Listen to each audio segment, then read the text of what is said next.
দর্শক, এই মুহূর্তে ঠাকুরগাঁওয়ের ভোট গণনার সবশেষ খবরাখবর রাখছেন সহকর্মী মোহন ইসলাম। তার কাছে চলে যাব।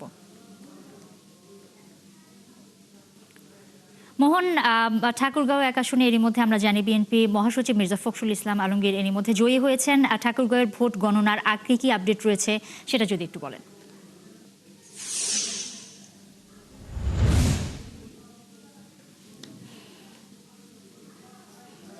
শুরুতে একটু বলে যে বিএনপি মহাসচিব মির্জা ফখরুল ইসলাম আলমগীর বেসরকারিভাবে বিজয়ী হয়েছেন এবং তিনি ভোট পেয়েছেন ধানের শেষ প্রতীকে 2,34,144 ভোট এবং তার যে প্রতিদ্বন্দ্বী ছিলেন তিনি জামায়াতের ইসলামী প্রার্থী দেলোয়ার হোসেন পেয়েছেন 1,37,281 ভোট, প্রায় 97,000-এর মতো ভোটের ব্যবধানে কিন্তু বিএনপি মহাসচিব এই আসনে জয়যুক্ত হয়েছেন। এবং আমরা তার সাথে কথা বলেছিলাম, জেনেছি যে তিনি বলছিলেন যে ঠাকুরগাঁওবাসী তাকে যে ভোট দিয়েছেন সেই ভোটটা আসলে এক ধরনের ঋণ হিসাবে দেখছেন, যে তার প্রতি এক ধরনের ভালোবাসা, ঋণ। সেই জন্য তিনি ঠাকুরগাঁওয়ের উন্নয়নের জন্য যা কিছু করা দরকার, একটা নিরাপদ ঠাকুরগাঁও এবং এটাকে আধুনিক বসবাসযোগ্য করার জন্য একটি যা যা করণীয় বিষয় সেই জিনিসগুলি তিনি করবেন বলছিলেন। এবং একটি বিষয় বলি, তিনি জাতীয় পর্যায়ে বলছিলেন যেহেতু একদম বিএনপি সরকার গঠন করার পর্যায়ে পৌঁছে গিয়েছে বা নির্বাচনের ফলাফল দেখে বা আমরা এই পর্যন্ত যে রেজাল্ট পেয়েছি সেই রেজাল্ট অনুযায়ী এক ধরনের আমাদের এজাম্পশন যে বিএনপি সরকার গঠন করতে যাচ্ছে, সেই জায়গায় বিএনপি মহাসচিবকে আমরা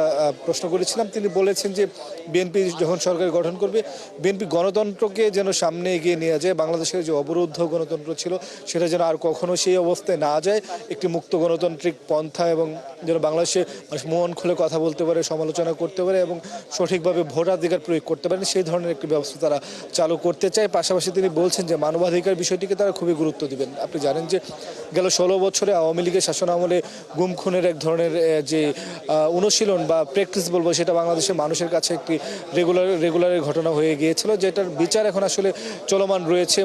অনেক মানুষ গুম হয়েছে, অনেক মানুষ খুন হয়েছে, এরকম অনেক অভিযোগ রয়েছে। সেই মানবাধিকার পরিস্থিতি কখনো যেন আর সেই পর্যায়ে তো না যাবে, বরং এর থেকে আরও কী বেটার করা যায় বা ভালো পর্যায়ে নিয়ে যাওয়া যায় সেই বিষয়গুলো কিন্তু তারা চিন্তা ভাবনা করবেন। মানে সরকার গঠনের শুরুতে এই বিষয়গুলোকে গুরুত্ব দেবেন। পাশাপাশি যে 21 দফা যে বিএনপির রয়েছে, পাশাপাশি 2030 যে ভিশন, সেই ভিশনগুলোকে সামনে রেখে বিএনপি আপনার রাষ্ট্র পরিচালনা করবে, যে যেমনটা আসলে বিএনপি চেয়ারম্যান তারেক রহমান বলছিলেন, সেই একই সুরে কিন্তু বিএনপি মহাসচিবও বলছিলেন। এবং বলি যে এই আপনার বিএনপি মহাসচিবের এইখানে যখন সকাল থেকে ভোট গ্রহণ শুরু হয়, এক ধরনের মানুষ আপনার প্রচুর মানুষের সমাগম আমরা দেখেছি ভোট কেন্দ্রে এবং তারা খুবই স্বতঃস্ফূর্তভাবে ভোট দিয়েছেন। আমাদেরকে বলেছেন যে দীর্ঘ এক সময় তারা ভোট দিতে পারেননি, আজকে তারা সুযোগ পেয়েছেন, সেই সুযোগটা তারা কাজে লাগাতে চায়। এবং আমরা দেখলাম যে প্রায়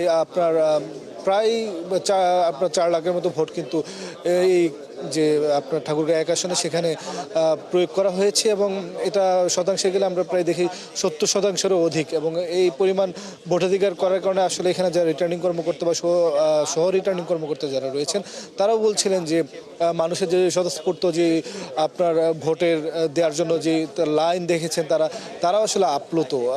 এক ধরনের এক্সপেকটেশন বা প্রত্যাশার জায়গার বাইরে থেকেও এই ধরনের চিত্র দেখে তারাও বলছিলেন যে তাদের হয়তো অনেকের চিন্তা ভাবনা ছিল যে হয়তো মানুষের সংখ্যা কম হবে, অনেক ধরনের আশঙ্কার একটা জায়গা ছিল, কিন্তু সব মিথ্যা প্রমাণ করে দিয়ে এই ঠাকুরগাঁও এক আসনের মানুষ সারা বাংলাদেশের মতোই ভোট কেন্দ্রে গিয়েছেন, ভোট দিয়েছেন এবং ভোট দিয়ে তারা তাদের সংসদ সদস্য, তাদের এমপি মির্জা ফখরুল ইসলাম আলমগীরকে কিন্তু নির্বাচিত করেছেন। এবং আরেকটি বিষয় বলে, এখানে যিনি জামায়াতে ইসলামের যিনি প্রতিদ্বন্দ্বিতা করেছেন দেলোয়ার হোসেন, তিনিও যে ভোট পেয়েছেন 1,35,000-এর মতো, সেটাকে কিন্তু ইতিবাচকভাবে অনেকেই দেখছেন, বলছেন যে তিনি প্রথমবারের মতো আসলে নির্বাচনে অংশ নিয়েছেন। এবং এখানে বিএনপি মহাসচিব ফখরুল ইসলাম আলমগীর একজন বর্ষিয়ান রাজনীতিবিদ, আপনি জানেন দীর্ঘদিন যাবৎ বিএনপির হাল ধরে রেখেছেন এবং তিনি 2001 সালে সংসদে ছিলেন, কৃষি মন্ত্রণালয়ের প্রতিমন্ত্রীর দায়িত্বে ছিলেন।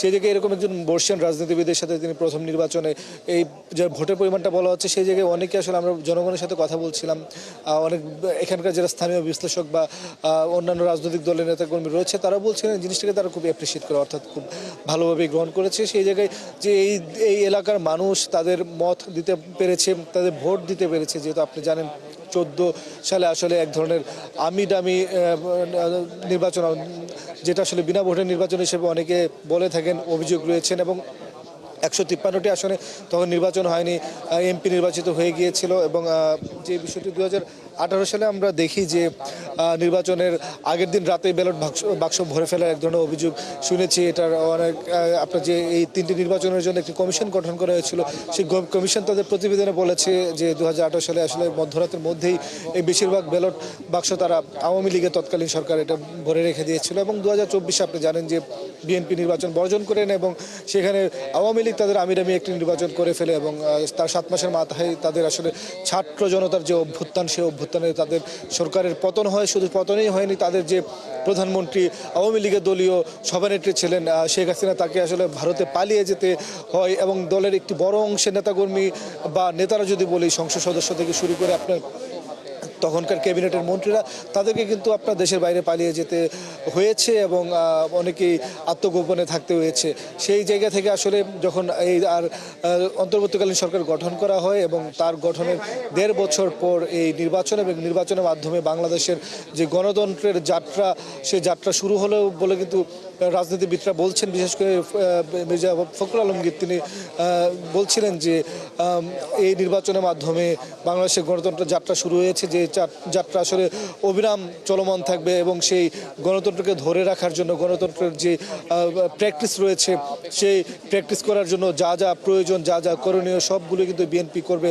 যেমনটা একটু আগে বলছিলাম, তারা সরকার গঠন করার পর এইটাকে সব থেকে গুরুত্ব দিবেন এবং তিনি কিন্তু আজকে সারাদিন আমরা তার সাথে কয়েকবারই কথা বলেছি, তিনি আজকে সারাদিনও এই পুরো এলাকার ঠাকুরগাঁও 1 আসনের অনেক ভোট কেন্দ্রে গিয়েছেন, ভোট কেন্দ্রের পরিস্থিতি পর্যবেক্ষণ করেছেন। তিনি আমাদেরকে সেই সময় আমরা তার সাথে কথা বলেছি, তিনি বলেছেন যে বাংলাদেশের যে রাষ্ট্র ব্যবস্থা বা বাংলাদেশ রাষ্ট্রটা আসলে কোন দিকে যাবে এবং রাষ্ট্রটা আসলে কীভাবে কোন পন্থায় চলবে, সেটা আজকের এই নির্বাচনের উপর নির্ভর করছে। এবং সেই নির্বাচনে কিন্তু সকাল 7:30 থেকে ভোট গ্রহণ শুরু হয়ে 4:30 পর্যন্ত ভোট গ্রহণ চলে এবং সেই ভোট গ্রহণের পরে ভোট গণনা করা হয় এবং গণনার পরে আমরা যেমনটা জানাচ্ছি যে মির্জা ফখরুল ইসলাম আলমগীর তিনি বিজয়ী হয়েছেন। এবং আরেকটি বিষয় জানিয়ে রেখে যে তফসিল ঘোষণা করার পর থেকে কিন্তু যখন এখানে মনোনয়ন দাখিল করা হয়, মনোনয়ন যাচাই বাছাই করা হয়, মনোনয়ন আপনার কনফার্ম করা হয়, তারপরে যে প্রচারণা যে সময় দেওয়া হয়েছিল 22 জানুয়ারি থেকে 10 ফেব্রুয়ারি পর্যন্ত, সেই পুরো সময়টাই কিন্তু বিএনপি মহাসচিব মির্জা ফখরুল ইসলাম আলমগীর তিনি ঠাকুরগাঁও 1 আসনে